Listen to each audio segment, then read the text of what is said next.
School में है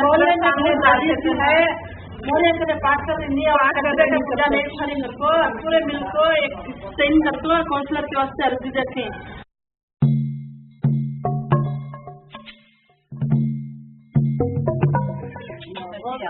ಒಂದು 20 ಮಕ್ಕಳು ಉಳ್ಕೋತಾರೆ. 20 ಮಕ್ಕಳ ಜೊತೆಲಿ ಮತ್ತೆ ನಾವು ಜೂನ್ಗೆ ಇನ್ನೂ ಒಂದು 20 ಮಕ್ಕಳನ್ನ ಇದು ಮಾಡಿ ಸರ್ವೆ ಮಾಡಿ ಸೇರಿಸ್ಕೊಂಡ್ರೆ ನಮ್ಮ ಶಾಲೆಗೆ ಅನುಕೂಲ ಆಗುತ್ತೆ.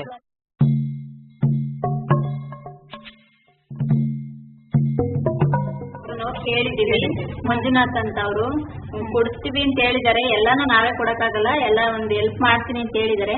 ಇವಾಗ ಸದ್ಯಕ್ಕೆ ಮಂತ್ಲಿ 300 ರೂಪಾಯಿ 300 rupees ಕೊಡ್ತೀವಿ ಅಂತ ಒಪ್ಕೊಂಡಿದ್ದಾರೆ.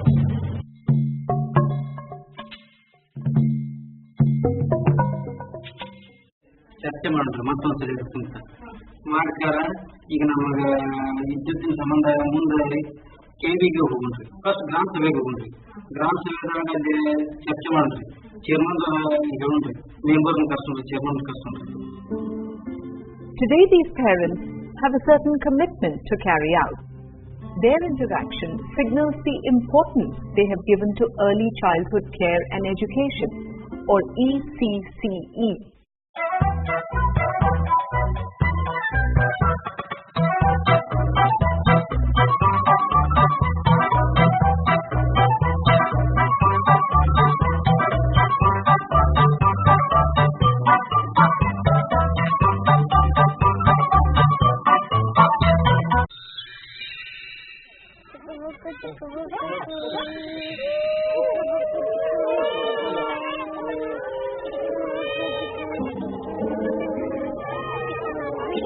The importance and therefore the practice of ECCE is based on the understanding that 90% of the child's brain development takes place between age 0 and 6. It proves to be the foundation to a strong future and can be enabled through the various players, starting from the home of the child to the Anganwadi, where the child spends a large part of its time. ನಮ್ಮ ಏರಿಯಾದಲ್ಲಿ ಬಂದು ಬಾಲ್ವಪುರ ಆರೈಕೆ school ಇರಲಿಲ್ಲ, ಅಂಗನವಾಡಿನೂ ಅಷ್ಟು ಇರಲಿಲ್ಲ, ಮಕ್ಕಳು ಅಲ್ಲಿ ಯಾರು ಹೋಗ್ತಾ ಇರಲಿಲ್ಲ, ಬೀದಿ ಫುಲ್ ಸುತ್ತಾಗ್ತಾ ಇದ್ರು. ಈಗ ಎಲ್ಲ ಮಾಡಿದ್ರು ನಮ್ಮ ಏರಿಯಾದಲ್ಲಿ ಕಟ್ಟಡ ಅಂತ ಮಕ್ಕಳೇನೆ ಕಮ್ಮಿ ಆಗಿದ್ದಾರೆ. ಅದಕ್ಕೆ ಬಂದು ಕೇಳಿದ್ರು ಸಂಸ್ಥೆಯವರು ಮಾಡ್ತೀರಾ ಅಂತ.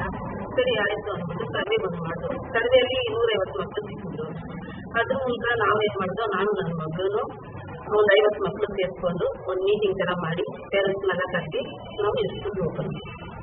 सर्वे में 125 बच्चे मिले थे. 125 बच्चे में हमारे स्कूल को 35 बच्चे अदर सीओसी सेंटर्स को दूसरे बच्चे जाती. हमारे स्कूल में 35 बच्चों का एनरोलमेंट है और फिर अटेंडेंस पूरा डेली 32, 33 बच्चे आती. It is a perspective that goes beyond just nutrition and immunization for infants and well beyond school readiness skills for preschoolers. With the facilitation that Prajayatna provides, the community-owned centers, which were centers started initially within the areas where there was a lack of Anganwadis, have now made a well-rounded learning possible for children between 3 to 6 years of age. This experience was then taken to ensure better functioning of the government-run facility known as the Anganwadis, which is attended by majority of the children.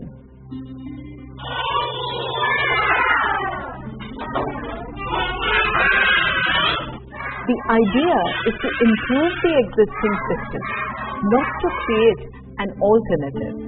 As a majority of the country's children attend Anganwadis, the focus is on building the capabilities of the Anganwadi centers, teachers and the communities to create dynamic learning centers.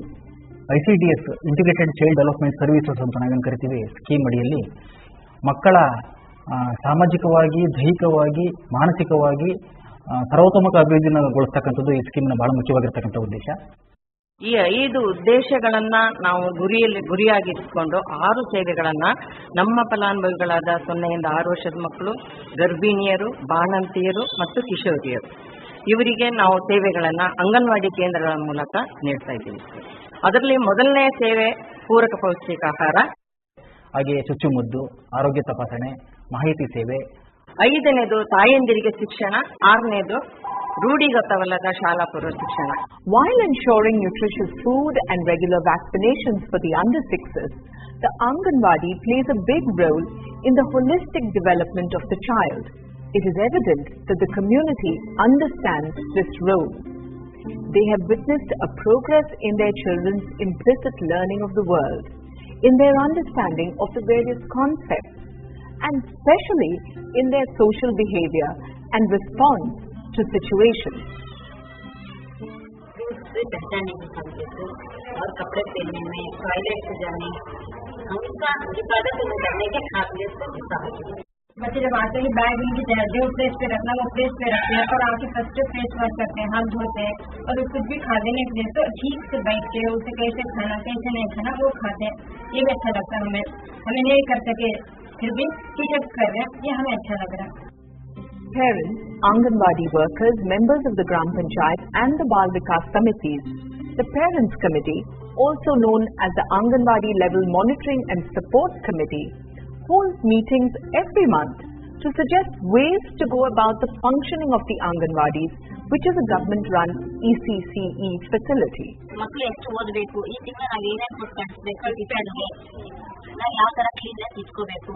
ಈಗ ಮಕ್ಕಳು ಮೊದಲು ಒಂದು ಜಾಗ ಕೊಡ್ತಾ ಇದ್ರು, ಒಂದು building ಕೊಟ್ಬಿಡ್ತಾ ಇದ್ರು, ಅಷ್ಟು ಮುಗಿದೋಯ್ತು, ನಾವು ಜವಾಬ್ದಾರಿ ಮಾಡಿದ್ದೀವಿ ಅಂತ ಸಮುದಾಯ ಸುಮ್ಮನೆ ಆಗ್ಬಿಡ್ತದೆ. ಈಗ ಆಗೋದಿಲ್ಲ. ಪ್ರತಿ ಗ್ರಾಮ ಸಭೆಯಲ್ಲಿ ನಮ್ಮ ಅಂಗನವಾಡಿ ಕೇಂದ್ರಕ್ಕೆ ಏನೆಲ್ಲ ಬೇಕು ಅಂತಕ್ಕಂಥ ಆಕ್ಷನ್ ಪ್ಲಾನ್ ಮಾಡ್ತದೆ ಸಮುದಾಯ ಕೂತ್ಕೊಂಡು. ಕೆಲವು ಸಮಿತಿನಲ್ಲಿರ್ತಕ್ಕಂಥ ಸದಸ್ಯರು ಹಿಂದೆ ಬರೀ ಸೈನ್ ಹಾಕೋಬಹುದು. ಈಗ ಸಮಿತಿ ಸಭೆಯಲ್ಲಿ ಏನ್ ಚರ್ಚೆ ಆಗ್ತದೆ, ಏನ್ ನಿರ್ಣಯ ಆಗ್ತದೆ, ನಾವು ಏನನ್ನ ಮಾಡಬೇಕು, ಯಾವ ಕಡೆಯಿಂದ ಸಪೋರ್ಟ್ ಪಡಿಬೇಕು, ದಾನಿಗಳಿಂದ ನಾವು ಯಾವ ಥರ ಸಹಕಾರ ಪಡಿಬಹುದು, ಇಲಾಖೆಯಲ್ಲಿ ಯಾವ ಇಲಾಖೆಯನ್ನು ಸಂಪರ್ಕ ಮಾಡಬಹುದು ಅನ್ನೋದನ್ನ ಅವರು ಗಮನದಲ್ಲಿಟ್ಕೊಂಡು ಅದರಲ್ಲಿ ಸಂಪರ್ಕ ಮಾಡಲಿಕ್ಕೆ ಮುಂದಾಗ್ತಾ ಇದ್ದಾರೆ. ಅವ್ರ ಕಡೆಯಿಂದ ಆಗಿಲ್ಲ ಅನ್ನೋದು ಎಲ್ಲಿ ಮಾರ್ಗವನ್ನು ಹುಡುಕೊಂತ ಇದ್ದಾರೆ. ಮಕ್ಕಳಿಗೆ ಯಾವ ತರ ಆಟ ಸಾಮಾನು ಬೇಕು, ಯಾವ ಇಲ್ಲ, ಯಾವ ತರ ಇದಾವೆ ಅಂತ ಹೇಳ್ಬಿಟ್ಟು ನೋಡಿ, ಯಾವ ತರ ಇಲ್ಲ ಆ ತರ ನಮ್ಮ ಪೇರೆಂಟ್ಸ್ ಎಲ್ಲ ಮೀಟಿಂಗ್ ಮಾಡಿ ಕಾಸು ನಾವೇ ಕೊಟ್ಟು ತರಿಸ್ತೀವಿ ಮೇಡಮ್ ಮಕ್ಕಳಿಗೆ ಆಟ ಸಾಮಾನು. ನಮ್ದು ಹಳೆ ಅಂಗನವಾಡಿ ತುಂಬಾ ಬಿದ್ದೋಗೋ ತರ ಇತ್ತು. ಮಳೆ ಸ್ವಲ್ಪ ಏನಾದ್ರು ಬಂತು ಜಾಸ್ತಿ ಅಂತಂದ್ರೆ ಒಂದು ಯಾವ ತರ ಎಕಡೆ ಮೂಲೆಯಿಂದ ಏನ್ ಬೀಳುತ್ತೆ ಅಂತಾನೆ ಗೊತ್ತಿರಲಿಲ್ಲ, ಆ ರೀತಿ ವ್ಯವಸ್ಥೆ ಇತ್ತು. ಇವಾಗ ಅದರಿಂದ ನಮ್ಗೆ ತುಂಬಾ ತೊಂದರೆ ಆಗಿತ್ತು. ಇವಾಗ ಹೊಸದಾಗಿ ತುಂಬಾ ಚೆನ್ನಾಗಿ ಎಲ್ಲರ ಶ್ರಮದಿಂದ ನಮ್ಗೆ ಹೊಸ ಅಂಗನವಾಡಿ ಆಗಿದೆ. ನಮ್ಮ ತಾಯಂದಿರುಗಳು ಅವ್ರ ಕೈಲಾದಷ್ಟು ಹಣ ಸಹಕಾರ ಮಾಡಿದೆ, ನಮ್ಮ ಗ್ರಾಮದವ್ರು ಸಹಕಾರ ಮಾಡಿದೆ.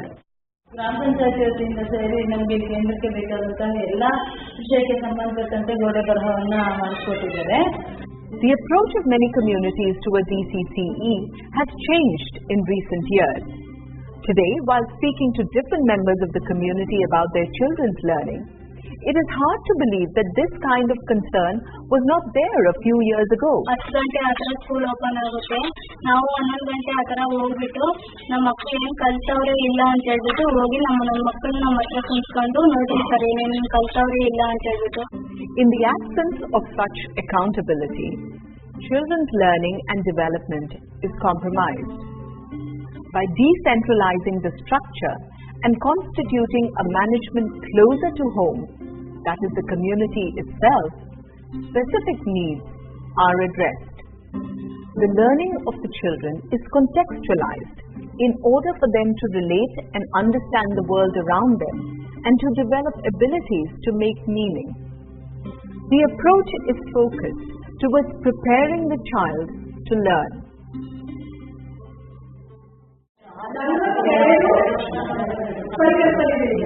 ಈ 42 ಪರಿಕಲ್ಪನೆಗಳನ್ನ ನಾವು ಆಧಾರದ ಮೇಲೆ ನಾವು ಈ ಚಟುವಟಿಕೆಗಳನ್ನ ನಾವು ಮಾಡ್ತಾ ಹೋಗ್ತೀವಿ ಅಲ್ವಾ. ಈ ಚಟುವಟಿಕೆಗಳನ್ನ ಮಾಡಬೇಕಾದ್ರೆ ನಾವು ಎಷ್ಟು ಸಾಮರ್ಥ್ಯದ ಮೇಲೆ ನಾವು ಚಟುವಟಿಕೆಗಳನ್ನ ಮಾಡ್ತಾ ಹೋಗ್ಬೇಕು ಅಂತ. ಆದ್ರೆ ನಮ್ಗೆ ಎಲ್ಲ ಮಕ್ಕಳು ಒಂದೇ ಸಾಮರ್ಥ್ಯ ಮತ್ತೆ ನಾವು ಅದರ ಚಟುವಟಿಕೆ ಮುಗಿಸ್ಬೇಕಾದ್ರೆ ಯಾವ ಗಮನ ಕೊಡ್ತೀವಿ, ಹೇಗೆ ಗಮನ? Monthly meetings are held with the AWC teachers in order to discuss themes or concepts that are essential for the children to be familiar with.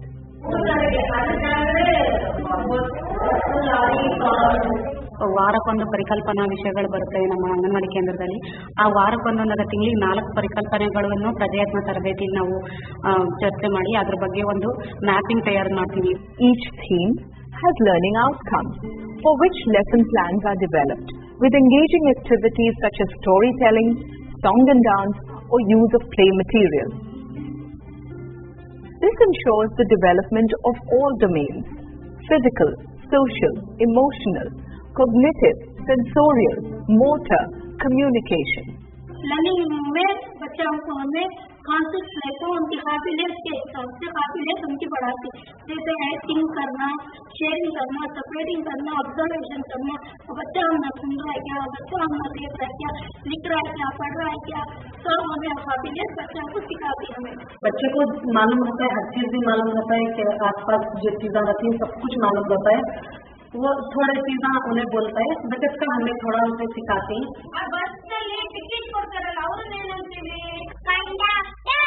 Beginning with what the children already know, the teacher builds on familiar concepts and then introduces new ideas and information to enable the child to understand the concept more completely. The understanding is reinforced with learning material and activities.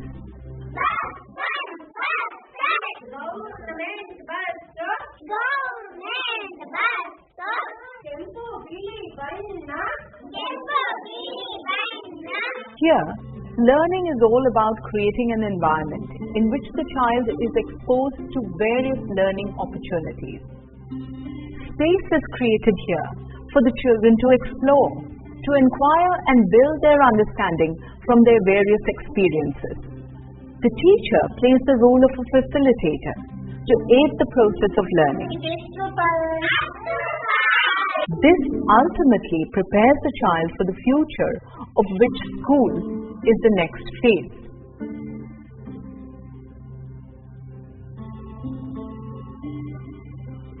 ನಾವು 9:30 ಇಂದ 4 ಗಂಟೆವರೆಗೂ ಶಾಲೆ ಮಾಡ್ತೀವಿ. ಮಕ್ಕಳು 9:30ಗೆ ಬಂದ ತಕ್ಷಣ ಅವರ ಸ್ವಚ್ಛತೆಯನ್ನು ಗಮನಿಸ್ತೀವಿ. ಅಂಗನವಾಡಿ ಸ್ವಚ್ಛತೆ ಇರುತ್ತೆ. ನಂತರ 10 ಗಂಟೆಗೆ ಮಕ್ಕಳಿಂದ ಪ್ರಾರ್ಥನೆ ಹಾಜರಾತಿ ಇರುತ್ತೆ. ಮತ್ತೆ ಮಕ್ಕಳಿಗೆ ಉಪಹಾರ ಕೊಡ್ತೀವಿ. 10:30ರಿಂದ 11 ಗಂಟೆವರೆಗೂ ಅವತ್ತಿನ ವಿಷಯಕ್ಕನುಸಾರವಾಗಿ ಮುಕ್ತ ಸಂಭಾಷಣೆ. ಮತ್ತೆ 11ರಿಂದ 11:30 ಹಾಡು ಅಭಿನಯ ಗೀತೆ ಇರುತ್ತೆ ವಿಷಯಕ್ಕೆ ಸಂಬಂಧಪಟ್ಟಂತೆನೆ. 11:30ರಿಂದ 12 ಗಂಟೆವರೆಗೆ ನಾನು ವೈಯಕ್ತಿಕ ಕೌಶಲ್ಯಗಳು. 12ರಿಂದ 12:30 ಕ್ರಿಯಾತ್ಮಕ ಚಟುವಟಿಕೆ, ಅದೇ ರೀತಿ ಚಿತ್ರ ಬರ್ಕೊಡೋದು, ಹುಣಸೆ ಬೀಜ ಕಲ್ಲು ಜೋಡಿಸೋದು ವಿಷಯಕ್ಕೆ ಸಂಬಂಧಪಟ್ಟಂತೆ. 12:30ರಿಂದ 1 ಗಂಟೆವರೆಗೂ ನಾವು ಅದರ ಬಗ್ಗೆ ಒಂದು ಕಥೆಯನ್ನು ಹೇಳ್ತೀವಿ. ಆಮೇಲೆ 1ರಿಂದ 1:30 ಊಟ ಕೊಡ್ತೀವಿ. 1:15 ನಂತರ ಮಕ್ಕಳನ್ನ ಮಲಗಿಸಿ ನಾವು ಕಾರ್ಯಕರ್ತೆಯರು ಮನೆ ಭೇಟಿಗೆ ಅಂತ ಹೋಗ್ತೀವಿ. ಸಹಾಯಕಿಯರ ಕೇಂದ್ರದಲ್ಲಿ ಇದ್ದು ಮಕ್ಕಳ ಗಮನ ಕೇಳಿರ್ತಾರೆ. 3 ಗಂಟೆಯಿಂದ 3:30ರವರೆಗೆ ನಾವು ಏನು ಮಾಡ್ತೀವಿ, ಮಕ್ಕಳನ್ನ ಹೊರಾಂಗಣ ಆಟಕ್ಕೆ ಬಿಟ್ಟು ಫ್ರೀಯಾಗಿ ಆಟ ಆಡಿಸಿ ನಂತರ 3:30ರಿಂದ 4 ಗಂಟೆವರೆಗೆ ಆ ಮಕ್ಕಳನ್ನು ಪ್ರಿಪೇರ್ ಮಾಡಿ 4 ಗಂಟೆಗೆ ಮನೆ ಬಿಡುವಂಥ ಕೆಲಸವನ್ನು ನಾವು ದಿನಾನು ಮಾಡ್ತೀವಿ. The daily routine at the centers include group and individual sessions. In the group sessions, the children are grouped according to their capabilities or the stage of the learning process they are at. Starting with sensory skills and motor skills, the children are exposed to plenty of mental, cognitive and physical exercises. Numbers are introduced through objects and concrete exercises. Similarly, the alphabet is introduced through words that are familiar to the children. This is further reinforced through various other activities which ultimately lead the child to recognize, to read and write. ಈ ರೀತಿ ಹೇಳ್ಕೊಡೋದ್ರಿಂದ ಮಕ್ಕಳಲ್ಲಿ ಭಾಷಾ ಬೆಳವಣಿಗೆ, ಆಲೋಚನಾ ಶಕ್ತಿ ಹೆಚ್ಚುತ್ತೆ, ಯೋಚನೆ ಮಾಡೋ ಶಕ್ತಿ ಇರುತ್ತೆ, ಮಾತನಾಡುವ ಧೈರ್ಯ ಬರುತ್ತೆ. Other than children benefiting from the enabling learning environment, teachers too find space to address their own needs in the meetings facilitated by Prajayatna. ಇಲಾಖೆಯಿಂದ ನಿರಂತರವಾಗಿ ತರಬೇತಿಗಳು ಕೊಡಕ್ಕಾಗ್ತಾ ಇಲ್ಲ. ನಾವು ಹೊಸದಾಗಿ ಕೆಲಸಕ್ಕೆ ಬಂದಾಗ 1 ತಿಂಗಳ ತರಬೇತಿಯನ್ನು ಕೊಡ್ತೀವಿ, ತದನಂತರ 2 ವರ್ಷಕ್ಕೊಮ್ಮೆ ಪುನಶ್ಚೇತನ ತರಬೇತಿಯನ್ನು ಕೊಡ್ತೀವಿ. ಆದರೆ ಪ್ರಜಾಯತ್ನದ ಮುಖಾಂತರ ಏನಾಗ್ತಾ ಇದೆ, ಪ್ರತಿ ತಿಂಗಳು ಒಂದು ಸಭೆಯನ್ನು ಕಡ್ಡಾಯವಾಗಿ ಅವರು ಕರೀತಾರೆ. ಒಂದು ರಿವ್ಯೂ ಮಾಡ್ಕೊಳ್ತಾರೆ ಏನಾಗ್ತಾ ಇದೆ ಅನ್ನೋದ್ರ ಬಗ್ಗೆ. ಎರಡನೇದಾಗಿ ತರಬೇತಿಯನ್ನು ಕೊಟ್ಕೊಳ್ತಾರೆ, ಅನುಭವಗಳನ್ನ ಹಂಚ್ಕೊಳ್ತಾರೆ, ಇರ್ತಕ್ಕಂಥ ಸಮಸ್ಯೆಗಳನ್ನ ಚರ್ಚೆ ಮಾಡ್ತಾರೆ, ಪರಿಹಾರಗಳನ್ನ ಕಂಡುಕೊಳ್ತಾರೆ. ತಿಂಗಳಿಗೊಂಥರ ಟೀಚರ್ಸ್ ಕೂಡ ನಾವು ಸೇರ್ಕೊಳ್ಳೋದ್ರಿಂದ ನಾವು ಕೇಂದ್ರದಲ್ಲಿ ಹಿಂಗ್ ಮಾಡಕ್ಕಾಯ್ತು, ನಮ್ಗೆ ಯಾಕಾಗ್ಲಿಲ್ಲ ಅಂತ ತುಂಬಾ ಕಲಿಕೆ ಬಗ್ಗೆ ತುಂಬಾನೇ ನಮಗೆ ಪ್ರಜಾಯತ್ನದಿಂದ ಅನುಕೂಲ ಆಗಿದೆ. Apart from these meetings, the Department of Women and Child Development, the Gram Panchayat, members of the community all come together to create an encouraging atmosphere for the AWC workers. ಎರಡು ಮೂರು ನಾಲ್ಕು ಸಭೆಗಳನ್ನು ಕೂಡ ನಾವು ಗ್ರಾಮ ಪಂಚಾಯತಿಯಲ್ಲಿ ಮಾಡಿದ್ದೀವಿ. ಆ ಸಭೆಗಳಲ್ಲಿ ಅಂಗನವಾಡಿಗೆ ಬೇಕಾದಂಥ ಮೂಲ ಸೌಲಭ್ಯಗಳ ಕುರಿತು ಹಾಗೂ ಮಕ್ಕಳಿಗೆ ಕಲಿಕೆಗೆ ಪಾಠ್ಯ ಪರಿಕರಗಳ ಬಗ್ಗೆ ಆಗಲಿ ಅಥವಾ ಅಲ್ಲಿನ ಅಂಗನವಾಡಿ ಕೇಂದ್ರಗಳಿರ್ತಕ್ಕಂಥ ವ್ಯವಸ್ಥೆ ಬಗ್ಗೆ ಆಗಲಿ ಏನಾದರೂ ರಿಪೇರಿ ಕೆಲಸಗಳ ಬಗ್ಗೆ ಆಗಲಿ ಅದ್ರ ಬಗ್ಗೆ ನಾವು ಚರ್ಚೆ ಮಾಡಿದ್ದೀವಿ ಸರ್.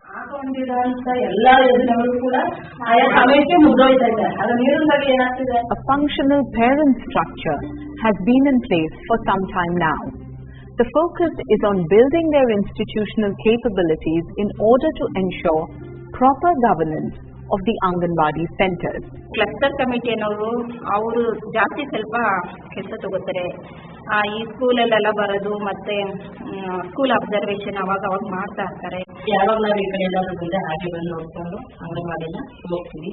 ಮಕ್ಕಳಲ್ಲಿ ಏನೇನು ಅಭಿವೃದ್ಧಿ ದೈಹಿಕವಾಗಿ ಮಾನಸಿಕವಾಗಿ ಮಕ್ಕಳಲ್ಲಿ ಆರೋಗ್ಯವನ್ನ ಕಾಪಾಡೋದು ಮತ್ತು ಸಮತೋಲನ ಆಹಾರ ಕರೆಕ್ಟಾಗಿ 3 ಟೈಮ್ ಕೊಡ್ತಾ ಇದ್ದಾರೆ 2 ಟೈಮ್ ಕೊಡ್ತಾ ಇದ್ದಾರೆ ಹಾಗೆ ನೋಡ್ಕೊಂಡು ಹೋಗ್ತಾ ಇರ್ತೀವಿ.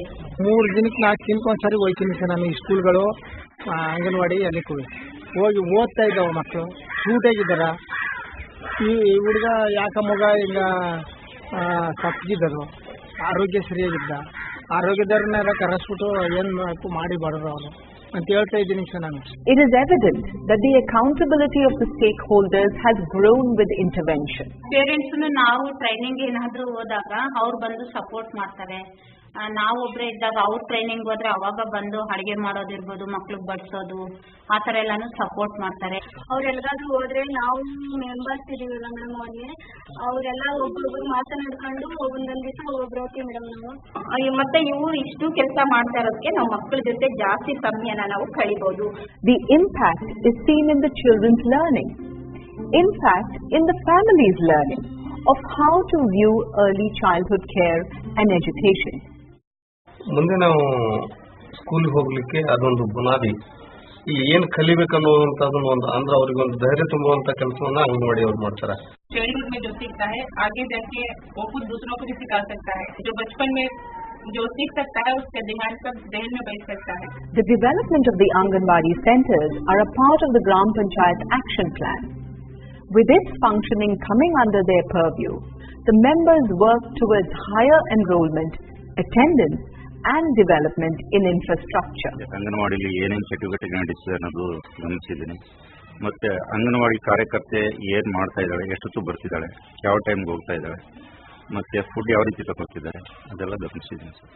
ಎಲ್ಲಾ ಯೋಜನೆಗೆ ಇಷ್ಟಿಷ್ಟು ಅನುದಾನ ಅಂತ ಕ್ರಿಯೆ ಮಾಡಬೇಕು. ಯಾವುದೇ ಕಾಂಪೌಂಡ್ ಬೇಕಾದ್ರೆ ಅಂಗನವಾಡಿಗೆ ಯಾವ್ದಾದ್ರು ಕೆಲಸ ಕಾರ್ಯಗಳು ಬೇಕಾದ್ರೆ ಇವಕ್ಕೆಲ್ಲ ಕ್ರಿಯೆ ಯೋಜನೆ ಮಾಡ್ಕೊಂಡೆ ಅದ್ರಲ್ಲಿ ಅನುದಾನ ಬಂದ ದುಡ್ಡಲ್ಲೇ ನಾವು ಮಾಡ್ಕೊಡ್ತೀವಿ. ಫಸ್ಟ್ಗೆ ಆ ಅಂಗನವಾಡಿಗೆ ಏನು ಸೌಕರ್ಯಗಳು ಬೇಕು, ಏನು ಬೇಕಾದ್ರೂ ಮಾಡಿಕೊಂಡು ನಮ್ಮ ವ್ಯಾಪ್ತಿಯಲ್ಲಿ ಬರೆದಿದ್ರು ಕೂಡ ದಾನಿಗಳ ಮುಖಾಂತರ ಕೂಡ ನಾವು ಅದನ್ನ ಜಾರಿ ಮಾಡಬೇಕು. Another important aspect being health. The center attempts to focus its energy on improving the health conditions of the community.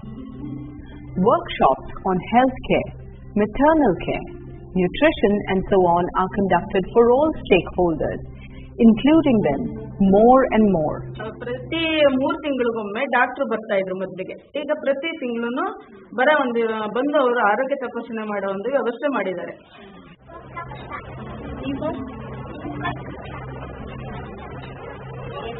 Assessment of the children is not an act of judging the learning of the child.